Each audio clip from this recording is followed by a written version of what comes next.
పామరులోని మా బంధువులంతా వచ్చారు. మా అత్తమామలు మా నాన్న అంత్యక్రియలు జరిపించారు. పుట్టి పెరిగిన ఊళ్ళో మరణించక జొన్నపాడులో మరణించాడని మా మేనత్తలు బాధపడ్డారు. మా అమ్మని బంధువులంతా కలిసి విధవను చేస్తారని మా తమ్ముడు నేను ఏడ్చాము.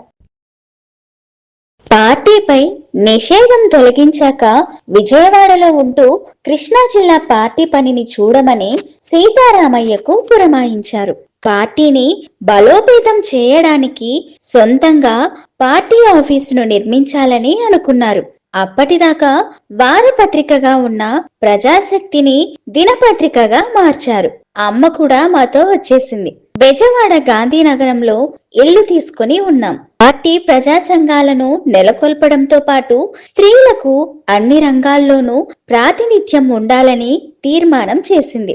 కార్యకర్తల భార్యలను, అక్కా చెల్లెళ్లను విధిగా ఉద్యమాల్లోకి తీసుకురావాలన్నారు.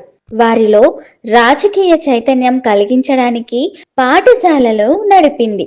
ఆ పాఠశాలలోనే నాకు పార్టీ వారి స్త్రీలతో పరిచయం కలిగింది. పాఠాలు చెప్పడానికి వచ్చినప్పుడు ప్రముఖులందరినీ చూడగలిగాను. పార్టీ నిర్మాణం కోసం ఆస్తులన్నీ ఇచ్చిన త్యాగధనులపై గౌరవ భావాన్ని పెంచుకున్నాను. వారు చెప్పిన ఏ పనినైనా వెనకాడకుండా చేయాలనుకున్నాను. పాఠశాలలో పరిచయమైన స్త్రీలతో కలిసి పనిచేయడం ప్రారంభించాను. స్త్రీలు గడప దాటి బయటకొస్తే నేరంగా చూసే ఆ రోజుల్లో కుంభంపాటి మాణిక్యాంబ, జోస్యభట్ల సుబ్బమ్మ, మానికొండ సూర్యావతి, తాపి రాజమ్మ, మేమందరం కొంతమంది యువకులతో కలిసి పార్టీ పత్రిక ప్రజాశక్తిని పురవీధుల్లో అమ్మేవాళ్ళం. చిలిపిగా చూసే వాళ్లను, వెక్కిలి వేషాలతో పలకరించే వాళ్లను ఖాతరు చేయకుండా బోల్షివిక్ స్ఫూర్తితో అమ్మేవాళ్లం.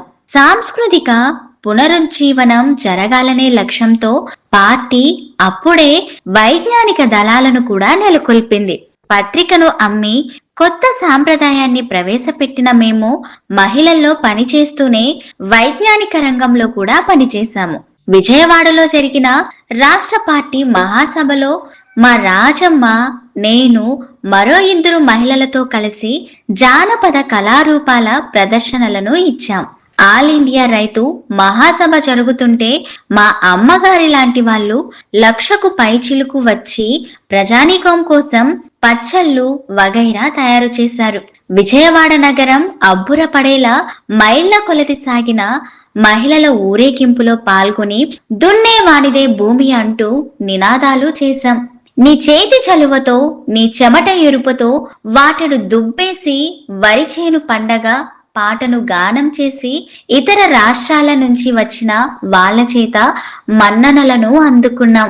వేల ఎకరాల భూమికి నీరందక రైతు దిగులు పడుతుంటే పట్టించుకోని ప్రభుత్వపు అసమర్థతను ఎత్తి చూపుతూ యువకులతో కలిసి నిన్ను అబలను వారు నిర్విన్నులై చూడ, పారచేతను బట్టవే చెల్లెమ్మ, మట్టి తట్టను ఎత్తవే చెల్లెమ్మ అనే పాట పాడుతూ కృష్ణ కాలువలోని పూడిక తీసే పనిలో పాల్గొన్నాం.